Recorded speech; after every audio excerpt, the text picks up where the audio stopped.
The chairman said this bill came out with strong support and is relevant. No, the vote in the committee, this was many, many months ago, was strictly partisan. And this bill is really a diversion. It was marked up at the same time as that Pay China First bill. Anybody remember? That irresponsible legislation that came to the floor that was passed by the Republicans and died the death legislatively it deserved.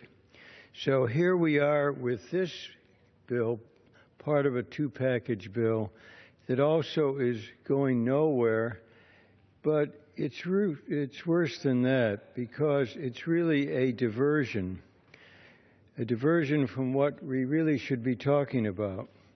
It requires the Treasury Department to provide to Congress information on the debt limit that we already receive, distracting from Republicans' repeated recklessness about default and reinforcing the false belief that the debt limit is a tool for managing the debt.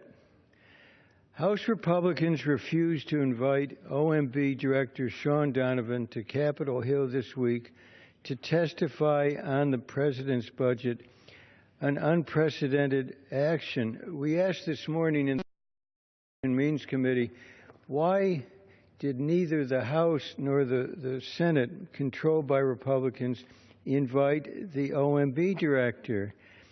Well, the chairman of the Budget Committee was there at the time and said something like, we don't have time. That's really shameful. We're debating this bill together, which would require the Treasury Secretary to provide a report and come testify before Congress on the very debt reduction proposals they're refusing to hear about now, including from the budget director.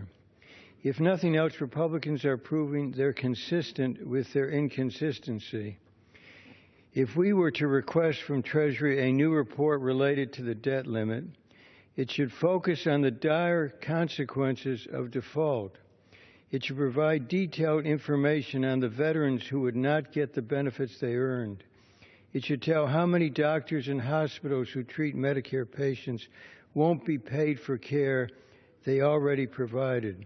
It should enumerate the Pell Grants we will not pay to students who rely on them to pay for college. And it should explain and enumerate the catastrophic consequences of default to our economy. That's the kind of information Congress might need the next time we debate the debt limit. If Republicans once again propose default instead of responsible action. Instead, Republicans are insisting on a report that would distract from the danger of default and do nothing to help reduce the debt.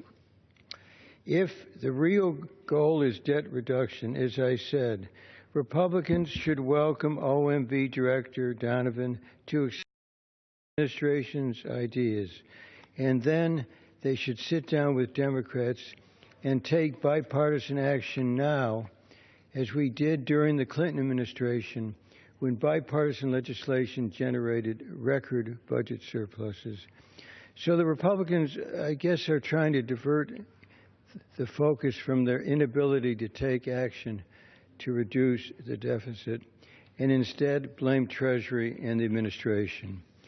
The administration has issued a statement of administrative policy, and they indicate if the President were presented with H.R. 3442, his advisors would recommend he veto this bill.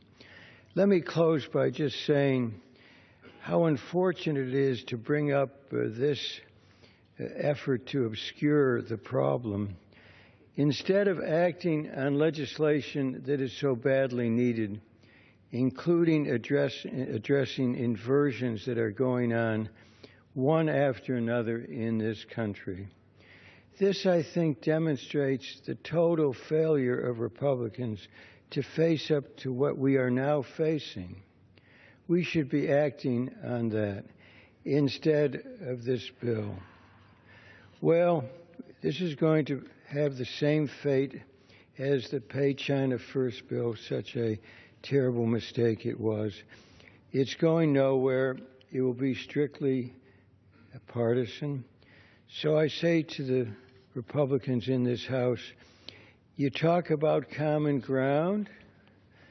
Instead, you bring forth something that essentially is a sham, and you can't stand together on what is essentially a sham.